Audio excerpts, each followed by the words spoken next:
Good evening to all. This is the 19th research theme that we'll be focusing.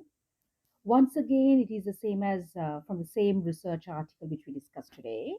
But this particular image or illustration shows all the inflammatory pathways that are involved in atherosclerotic plaque progression.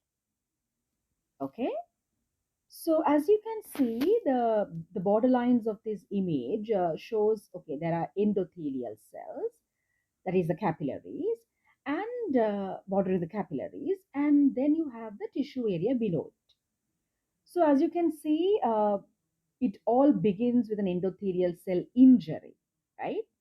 Then what happens, as we know, this angiotensin 1, it's a plasma protein, which can convert into angiotensin 2 by the enzyme angiotensin converting enzyme. So that is one aspect, right? And whenever angiotensin 2 is increased, we know it's a vasoconstrictor, so blood pressure would definitely increase.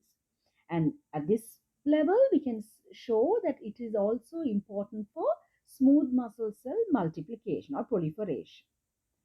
At the same time, if you look at the hormone like estrogen can come and bind with steroid receptors. And because of this binding, nitric oxide, which is a free radical, that concentration increases. At the same time, even prostacyclins, inflammatory mediators, will increase, and this promotes vasodilation. At the same time, because of this endothelial cell injury during inflammatory processes, homocysteine, another risk factor for atherosclerosis, is also increased. And this can also increase the smooth muscle cell proliferation. On the other hand, these macrophages, which work as phagocytic cells as well as APCs, they try to present the antigen, especially like oxidized LDLs, to the T helper cells using the co-stimulatory molecules, that is CD40 and CD40 ligand.